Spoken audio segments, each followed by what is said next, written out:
2011년도에 이정현 감독이 만들고 송혜교 씨가 주연으로 했던 오늘이라는 영화가 있습니다. 이 영화는 우리가 당연하게 여겨온 이상화된 용서라는 관념에 경종을 울리는 그런 작품이었습니다. 17살 오토바이 뺑소니 가해자가 약혼자를 죽게 했지만 어린 소년이니까 뉘우치고 새 삶을 살 것을 기대하는 마음에 용서하고 탄원서까지 내어서 이 소년이 비교적 일찍 사회로 돌아오게 됩니다. 주인공이 다큐멘터리 PD라서 용서와 관련된 다큐를 찍다가 자신이 용서했던 소년이 어떻게 살고 있는가 한번 살펴봤더니 이 소년이 1년 후에 같은 반 친구를 살인하고 소년원에 수감됐다라는 소식을 듣게 됩니다. 이 소식을 듣고 나서 굉장한 충격에 빠지게 되죠. 용서가 사람을 변화시킬 것이라는 기대가 무너진 겁니다. 어린 소년이니까 실수겠지라고 생각했는데 오히려 내가 한 용서가 오히려 잘못한 게 아닐까. 오히려 내가 그 아이를 감옥에 있게 했다면 오히려 범죄가 저질러지지 않은 게 아닐까. 회개와 또 책임 없는 이런 용서는 얼마나 위험한 것인가.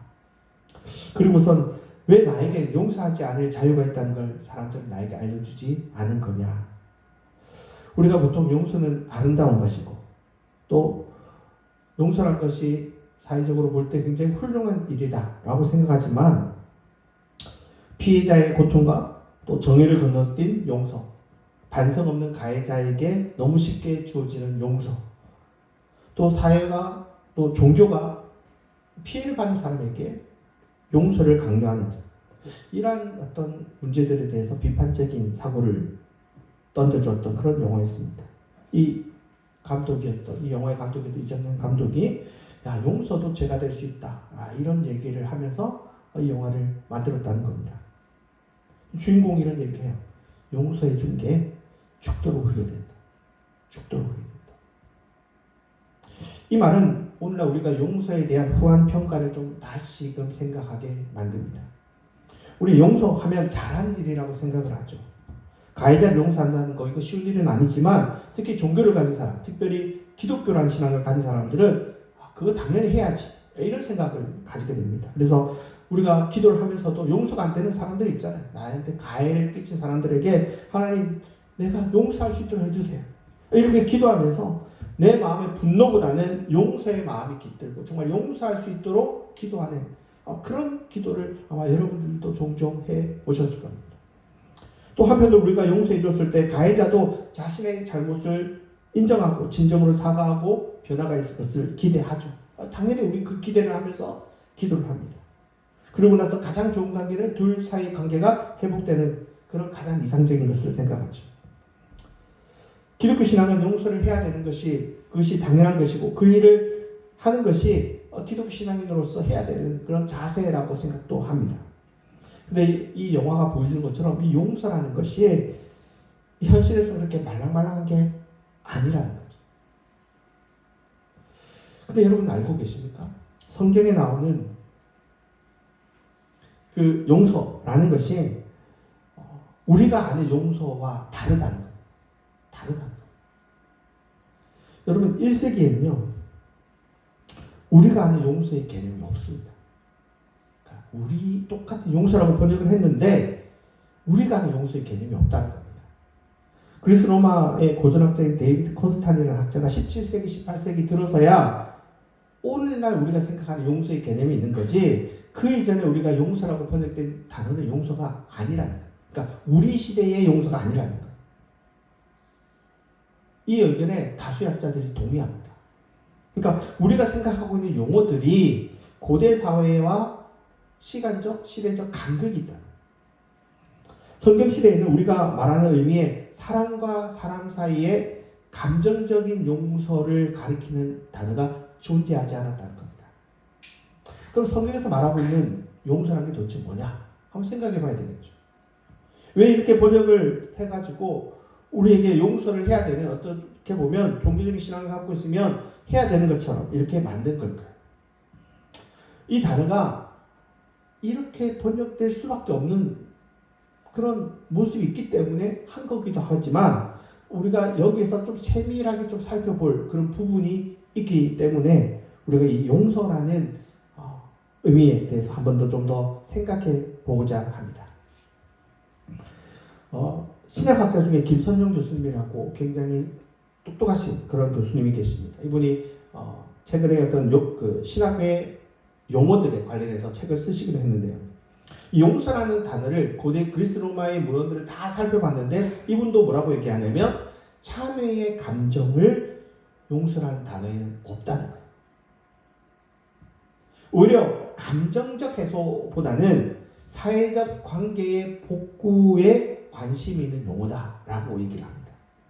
우리가 흔히 용서라고 생각하게 만드는 단어는 그리스 문헌에서는 싱그노메라는 단어가 있는데요. 이 단어는 죄 지은 사람을 용서하고 품어준다라는 어떤 감정적으로 용서해준다가 아니라 그 사람이 한 행동이 실수이기 때문에 책임을 묻지 않는다.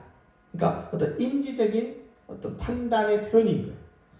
그러니까 이 사람이 뭔가를 했는데 알고 한 일이 아니에요. 실수로 한 거예요. 그렇기 때문에 용서의 대상이 아닌 거죠. 그렇기 때문에 죄를 안 묻겠다라고 하는 면책에 가까운 단어예요. 면책.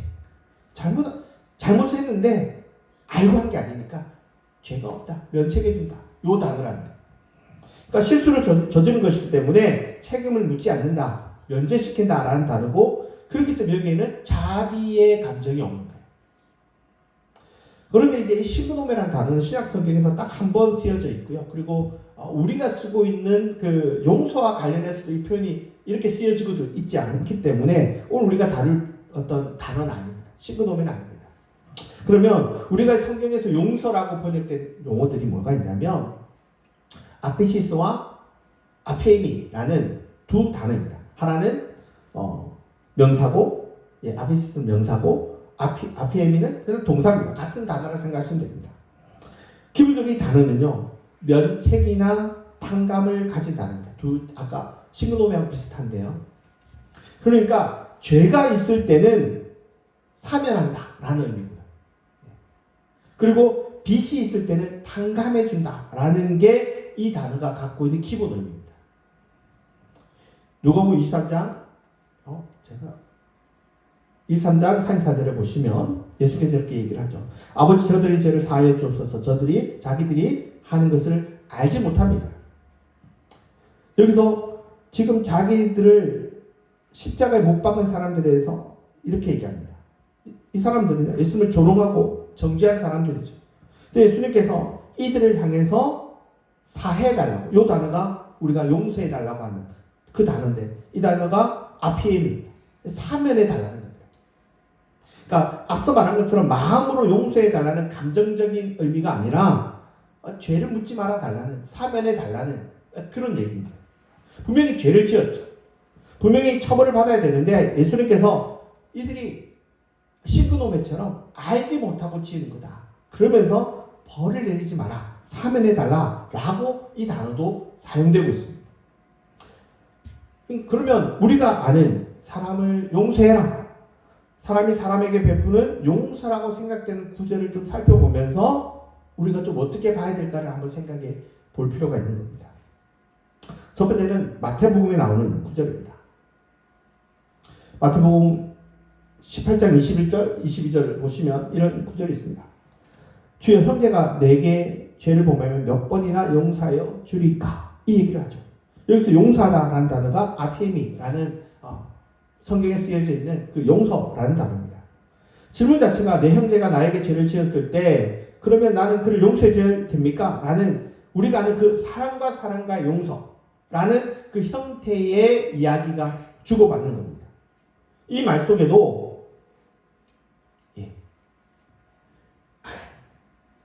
마음속에서 이 사람을 이해해준다, 이 사람을 마음속으로 감정적으로 용서해준다라는 그런 얘기가 아닙니다. 이 아피미의 어떤 기본적인 의미가 놓아주다, 보내다, 빚을 탕감하다, 책임을 묻지 않는다 라는 의미인데요. 그 사람이 내게 죄를 지었지만 내가 그 죄를 근거로 끝없이 복수한다거나 어떤 채무자로서 붙들어 놓지 않겠다는 겁니다. 그 뒤에 예수님께서 바로 비유를 하나 드시는데요. 일반 달란트 빚진 종의 비유를 이 이야기와 관련해서 얘기합니다. 자신은 10,000달란트 빚진 것이 탕감받았음에도 훨씬 적게 빚을 진 사람은 탕감해주지 않은 것에 대해서 야단치는 그런 내용이 우리가 아는 그 비유죠. 그러면서 너도 용서해라 라고 얘기합니다. 이렇게 얘기합니다.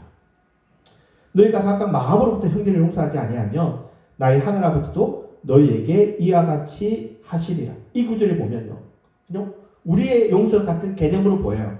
마음으로부터 용서를 해라 라고 쓰여져 있죠. 근데 분명히 고대의 현대적 의미의 감정 용서가 없음에도 불구하고 현대적 의미의 감정적 용서를 말하는 구절처럼 이 구절은 정확하게 보입니다. 그러니까 이 말도 기본적으로는 자신에게 가해를 한 사람에 대해서 정죄와 보복을 내려놓으라는 거예요. 그러니까 감정적인 어떤 그하고 좀 다릅니다. 이 말을 좀 더 조심스럽게 살펴봐야 되는 것은 이 말이 하고 있는 말은 결국 가해자에게 좀 구분해서 보여야 됩니다. 가해자에게 책임을 묻지 말라라는 의미가 아닙니다. 이 부분의 앞부분, 지금 7번이면 뭐 7번 용서해야 됩니까? 70번이면 뭐 70번 용서해야 됩니까? 그 얘기가 나오는 그 부분을, 앞부분을 바로 보면 죄를 범한 사람을 찾아가서 권고하고, 먼저 공고해요. 듣지 아니하면 증인을 세우고, 그래도 듣지 않으면 공동체가 다루라 라고 먼저 죄를 지적하는 얘기가 나옵니다.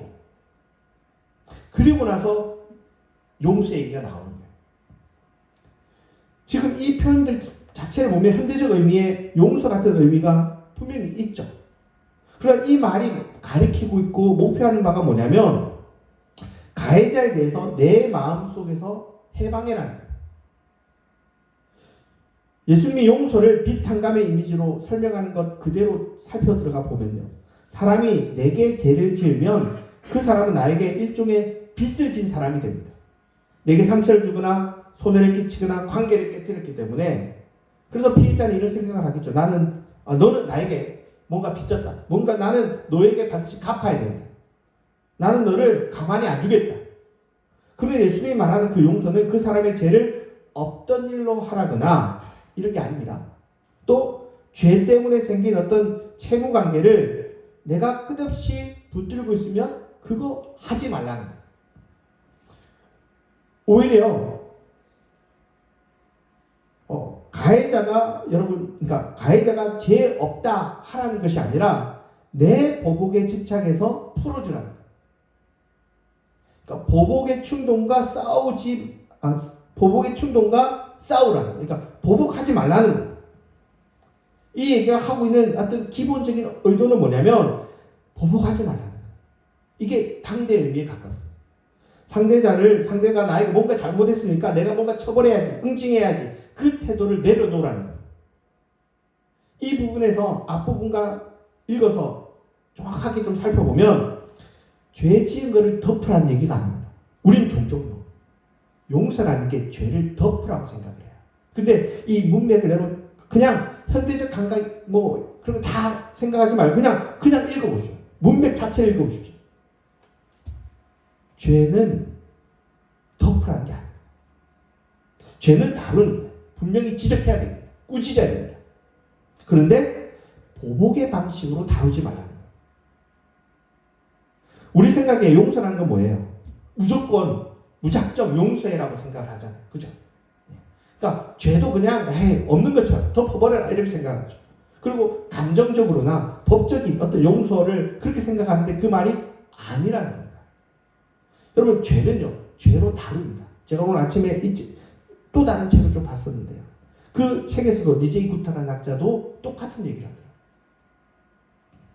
이게 지금까지 우리가 늘 놓쳤던 부분입니다. 죄를 근거로 네가 하나님처럼 판단하고 판결하고 끝까지 벌 주고 갚아주지 말라 요거지, 그렇다고 해서 그 사람의 죄를 없는 것처럼 해주라는 게 아니에요. 여러분 이 본문의 그 앞부분을 놓치고 용서해라 라는 구절만 우리가 파고들다 보니까 죄 문제는 그냥 너무 덮어버린 거예요. 가볍게 본 거예요. 용서만 본 거예요. 용서. 근데 교회에서 하는 얘기가 뭐냐면 좋은 게 좋은 거지. 좋은 게 좋은 거예요. 우리 덮고 가자. 이게 성경이 말하고 있는 패턴이 아니라는 거예요. 앞서 본 그 영화에서 송혜교가 놓친 부분이 바로 이 부분입니다. 그러니까 죄를 너무 쉽게 덮어주고, 죄를 범한 사람이 스스로 자기 죄를 돌아볼 어떤 시간도 없이 방면해 주니까 해도 되나 보다 생각한 거예요. 그 죄에 대한 심각성을 모르는 거예요. 그리고 또다시 그랬더니 다른 범죄를 일으킬 원인을 제공한 것도 잘못인 거죠. 오히려 죄를 지적하고 그 죄에 대해서 깊게 반성을 하고 그 죄를 인지하도록 해야 하는데, 이 용서가 가르치고 있는, 다루고 있는 방식입니다. 근데 한국의 교인들이 항상 놓치는 게 뭐냐면 용서만 파고들어요. 용서해라. 앞부분은 얘기 안 해요. 죄를 지적하고, 공동체가 그 사람의 죄를 지적하고 심각하게 꾸짖어요. 이 단어가 심각하게 꾸짖는 용어예요. 꾸짖고 난 다음에 다른 것들이 있어야 돼요.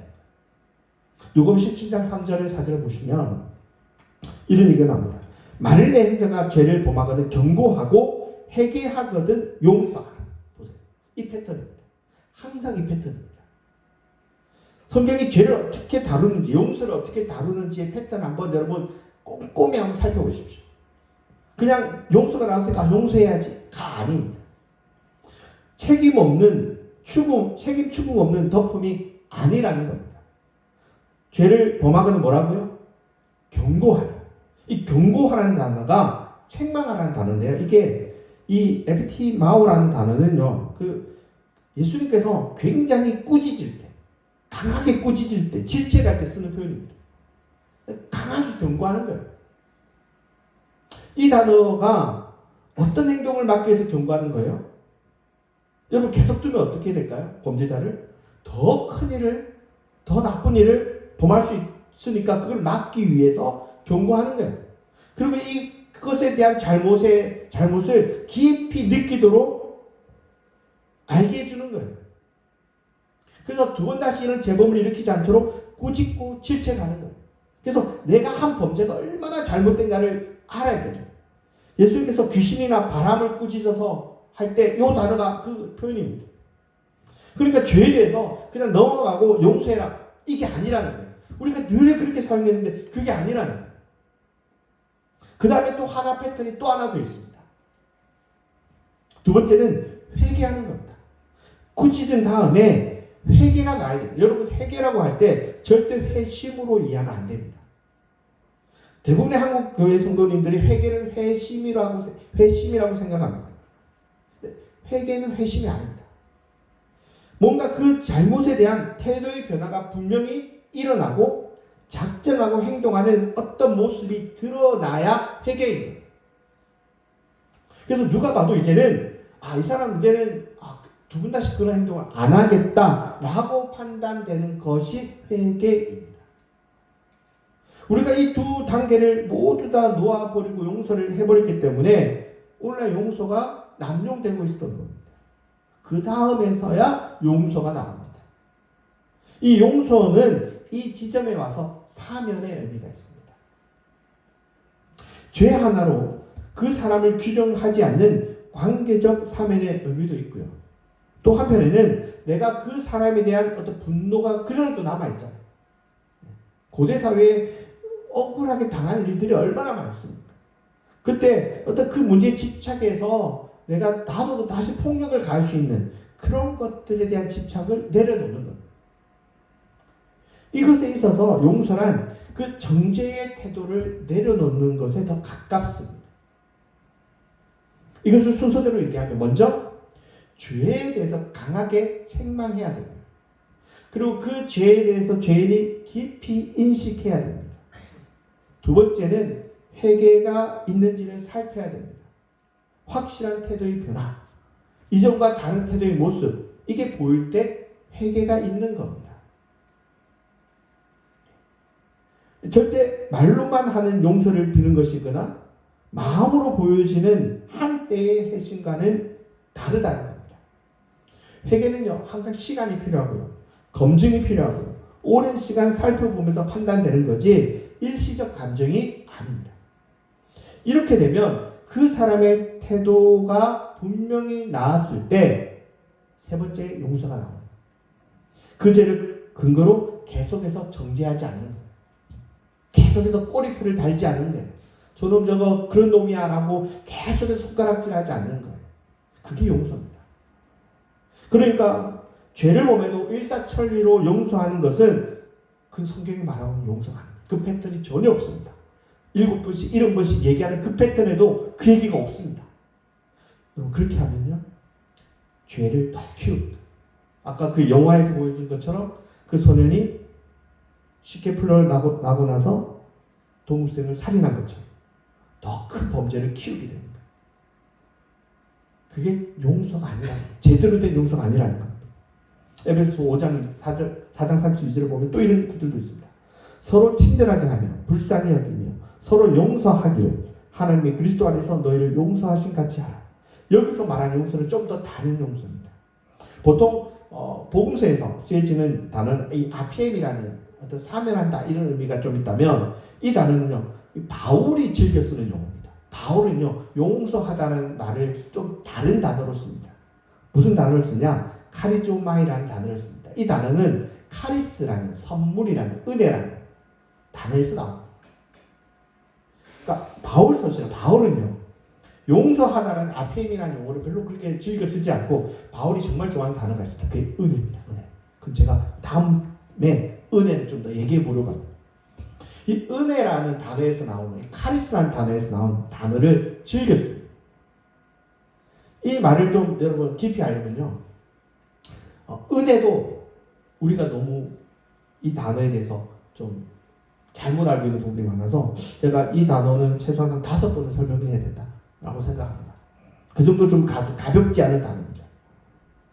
어쨌거나 바울은 이 하나님의 은혜, 하나님이 우리에게 보여주신 받을 자격이 없는 자에게도 먼저 주시는 그 하나님의 선물을 너희가 받았으니 그러니까 너희들 베풀며 살아가라 라는 의미에서 쓰여지고 있습니다.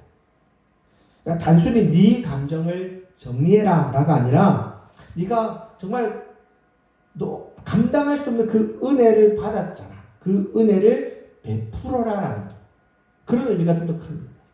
그래서 이 구절은 하나님의 은혜를 전달해라, 재현해라 이런 의미가 있지 어떤 뭐 감정적인 용서나 무조건적인 용서 이런 것과는 조금 더 다른 어떤 측면이 있다라는 겁니다. 우리가 좀 더 이런 용서의 구절을 다 찾아보면 좋겠지만 다 그렇습니다. 패턴이 비슷합니다. 그래서 그랬다가 여러분 설교 시간이 너무 빨리 끝나서 너무 늦게 끝나서 이 정도만 얘기를 한다면요. 여러분 성경의 용서란 두 가지가 있습니다. 첫째는 아피에미에 관련된 용서가 있습니다. 이 용어는 비탄감이나 해방이나 어떤 정죄를 포기하는 것, 또 원한에 붙들려 있지 않는 것을 얘기합니다. 보복하지 말라거나 원한에 붙들려 있지 말라라는 의미인 거예요. 그러니까 감정적인 용서를 말하고 있는 게 아닙니다. 두 번째는 바울이 사용하는 카리조마이라는 계열의 용서가 있습니다. 이것은 하나님께 받은 그 은혜를 너희도 남에게 흘려보내는 거예요. 공동체 안에서 상대를 받아들이는 거예요. 받아들일 수 없는 사람조차도. 그런 의미로 쓰고 있습니다. 이 어군들의 모든 용서는 현대인들이 말하고 있는 마음의 분노를 없애라는 그 말은 조금 덜 남겨져 있습니다. 무조건적인 용서를 말하는 것도 아니고요. 또 혼자만의 용서를 말하는 것도 아닙니다. 우리는 대부분요 기도를 할 때 용서에 관해서 설교를 많이 듣잖아요. 그럼 우리는 어떻게 기도를 하냐면 하나님 내가 저 사람에 대한 분노를 없애주시고 용서할 수 있게 해주세요. 이렇게 기도를 많이 합니다. 그래서 분노를 없애달라는 건 사실은 맞아요. 그런 의미로서 쓰여지고 있습니다. 그러나 용서라는 것에서 우리가 한 가지 꼭 짚어야 될 것이 있습니다. 쉽게 용서해주면 안 됩니다. 마냥 해줘도 안 됩니다. 그리고 피해자가 해줘야 될 의무가 없습니다. 아무리 기독교가 용서를 강요한다 하더라도 얘기한다고 하더라도 여러분 죄는 짚어줘야 됩니다. 이걸 놓치면 안 됩니다. 죄는 짚어주고 그 사람이 두 번째 뭐가 나와야 되냐? 회개의 모습이 나와야 돼요. 죄를 지었는데도 회개도 안 했는데 내 마음속에 용서해서 그런 용서 없습니다. 이 모든 과정 속에서 용서의 자리까지 나왔을 때 용서하는 거지, 그냥 나 혼자만 가해자의 회개나 잘못에 대한 고백도 없이 혼자만의 자폐적인 용서는요, 나를 더 골마가게 하고 나를 더 아프게 하고 성경이 말하는 용서도 아니라는 거예요. 우리가 지금껏 용서를 그렇게 이해해 왔죠. 그냥 혼자서 용서하는 거예요. 그렇게 말하는 게 아닙니다. 상대방의 진정한 용서가 먼저 와야 돼요. 고백이 따라야 됩니다. 그리고 그걸 할지 말지는 사실은 나의 결정이 있는 겁니다. 물론 이 구절에서 말하고 있는 것은 내가 분노에 너무 매달려 있지 말라는 거예요.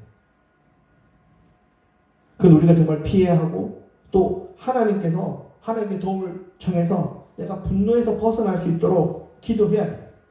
그 반드시 필요합니다. 그러나 반드시 기억해야 될 부분이 있습니다. 용서는 절대 정의를 폐기하는 말이 아니라는 것.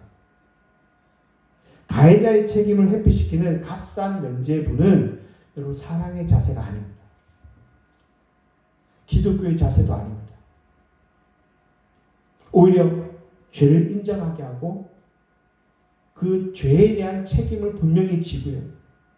그리고 회개하고 그 모든 과정을 따져보는 매서움이 사실은 용서에 담겨져 있습니다. 오늘 한국교회의 큰 실수 중에 하나가 좋은 것이 좋다고 잘못을 그냥 넘어가자고 한 얘기들입니다. 또 사회에서 일어나는 얘기들은 그렇게 얘기 안 해요. 항상 뭐 어디서? 교회 안에서. 심지어 그거는 덮어서 안 되는 얘기들이에요. 심각한 문제예요. 그런데 뭐라고 늘 얘기하냐면 덮어주세요. 이 용서가 아닙니다.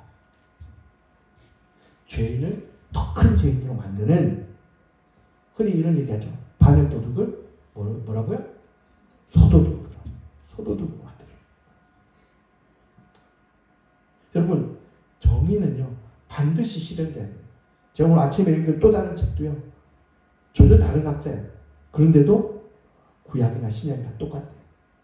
심판해야 된다.